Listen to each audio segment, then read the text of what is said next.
नमस्कार दोस्तों, मनुष्य जीवन का लक्ष्य है भगवान श्री कृष्ण की शुद्ध भक्ति करना और उनकी भक्तिमय सेवा में लीन रहना और इसके परिणाम स्वरूप इस जन्म मृत्यु के चक्र से सदा सदा के लिए मुक्त होकर भगवान की नित्य सेवा में सम्मिलित होना। और इस महादुष्कर कार्य को सरल बनाने के लिए हमारे शास्त्रों में एक अत्यंत सुंदर व्रत के विषय में वर्णन किया गया है, जिसका नाम है एकादशी तिथि। यह एक ऐसी ही विशेष एकादशी है जिसका नाम है अपरा एकादशी, जो कि प्रत्येक वर्ष ज्येष्ठ माह के कृष्ण पक्ष में आती है। तो चलिए, अपरा एकादशी के उपलक्ष्य में हम एक सुंदर पौराणिक कथा का श्रवण करेंगे। एक समय युधिष्ठिर महाराज ने भगवान श्री कृष्ण से पूछा, हे केशव, ज्येष्ठ मास में कृष्ण पक्ष में कौन सी एकादशी आती है और उसका क्या महत्व है? कृपया इस विषय में संपूर्ण मार्गदर्शन प्रदान करें। इसके उत्तर में परम भगवान श्री कृष्ण कहते हैं, हे राजन, ज्येष्ठ मास के कृष्ण पक्ष में अपरा एकादशी आती है। यह एकादशी महापुण्य फल प्रदान करने वाली और समस्त पातकों का नाश करने वाली होती है।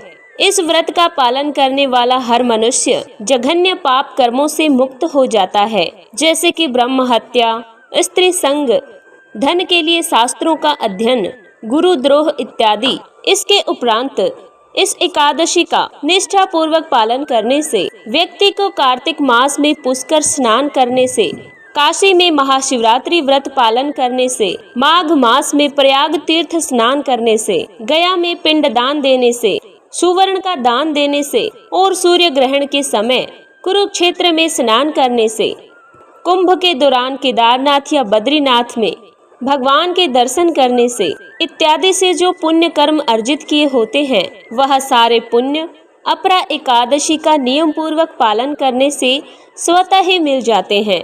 अपरा एकादशी के बारे में कहा जाता है कि यह बहुत ही तीक्ष्ण कुल्हाड़ी से पाप वृक्ष को तोड़ देता है। इस व्रत का पालन करने से मनुष्य को वैकुंठ लोक की प्राप्ति होती है। इस एकादशी व्रत कथा का वर्णन नारद पुराण में मिलता है। एक समय महाराजा मानधाता अपने गुरु वशिष्ठ ऋषि के पास पहुँचे। महाराजा मानधाता अत्यंत बुद्धिमान, विद्वान और विनम्र थे, इसलिए उन्होंने अपने गुरु से एक ऐसी जिज्ञासा प्रकट की जो न सिर्फ उनके लिए बल्कि समस्त मानव कल्याण के लिए थी। उन्होंने ऋषि वशिष्ठ से पूछा, हे गुरुदेव, आप त्रिकाल ज्ञानी हैं। संसार का ऐसा कोई ज्ञान नहीं है जो आपको ज्ञात ना हो, इसलिए आप मेरे ऊपर कृपा करें, मुझे इस विषय में मार्गदर्शन कराएं कि जो भयंकर पाप रूपी गीले या सूखे ईंधन को जला सके, ऐसी अग्नि कौन सी है? अज्ञात रूप से किए गए पाप को शुष्क और जानबूझकर किए गए पाप को आर्द्र कहा गया है, चाहे वह भूत, भविष्य, वर्तमान किसी भी समय का क्यों न हो। लेकिन उसे नष्ट करने का क्या उपाय है? गुरुदेव राजा मानधाता का यह जिज्ञासा पूर्वक प्रश्न सुनकर अत्यंत प्रसन्न हुए। उन्होंने राजा की जिज्ञासा की सराहना की। उसके उत्तर में गुरुदेव ने कहा, जन कल्याण हेतु अब मैं आपको उस अग्नि के विषय में बताता हूँ जो शुष्क अथवा आर्द्र दोनों ही पापों को भस्म कर सकती है। ध्यान पूर्वक सुनिए। जो व्यक्ति भगवान विष्णु के पूजन दिन आने पर अथवा एकादशी पर अपनी इंद्रियों को वश में करके भगवान मधुसूदन की पूजा आराधना करता है, वह अपने समस्त पापों को धोकर बहा देता है। एकादशी नामक अग्नि से पाप रूपी ईंधन अगर 100 वर्षों से भी अधिक समय से सिंचित हुआ हो तो भी शीघ्र ही भस्म हो जाता है। सहस्त्र अश्वमेघ और सैकड़ों राजसूय यज्ञ भी एकादशी की कला के बराबर भी नहीं है। यदि व्यक्ति अनजाने में भी एकादशी का व्रत कर लेता है तो उसे यमराज के दर्शन नहीं करने पड़ते।